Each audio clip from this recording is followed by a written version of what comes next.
Hey everyone, it's Selena here with Surrey 604. Today we're here in Tamanawis Park.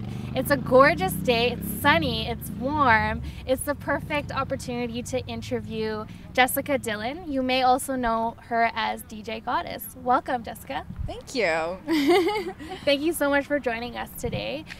Jessica is multi-talented. She's a producer, actor, and a DJ.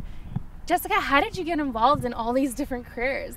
I saw a casting for a fashion show opening for some major Bollywood stars like Aishwarya Rai and Hrithik Roshan, you probably know. And so I gave it a chance, and I got it, and I think I just got hooked after that. It was such a rush, and it was probably in front of about 15,000 people, and that was my first modeling gig. And then from there, I kind of just continued on with acting classes. From acting classes, met a producer at the right time, was like, you're business oriented, try producing.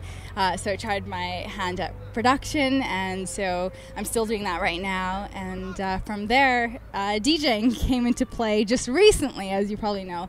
And it just seemed to be a right fit. Yeah, I'm actually from a very small town, Prince Rupert, so it's quite a change. I was 12 when I moved here, but Surrey is definitely home base for me. This is where my family is. I try to spend as much time as I can back home.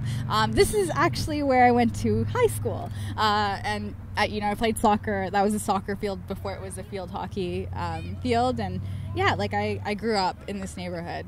Even Tamanawis, actually, recently I came back and did an inspirational speech, and it felt amazing to go back and talk to students and to be like, you know what, I was sitting there front row, major geek, like super quiet, tomboy, and people could actually relate to that, and it was super warming to be able to do that.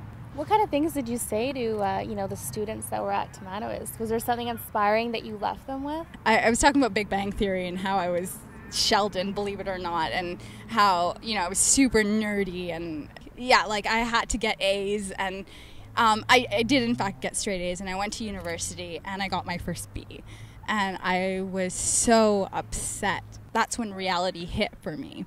I told them that you're going to get hit several times, and it's those people that get hit and they get right back up are the ones that make it. And I said to them, it wasn't just me waking up one day and being like, I'm going to work in the film and entertainment industry, and I was successful right away. Yes, I've been blessed with some of the opportunities I was given, but I had to knock a few doors, and don't let the first rejection be the last rejection. There was this one girl that came up to me at the very end, and she's looking at me and she's like, that thing about what you're saying about being hit by life, I was hit by life. The doctor said I can no longer dance.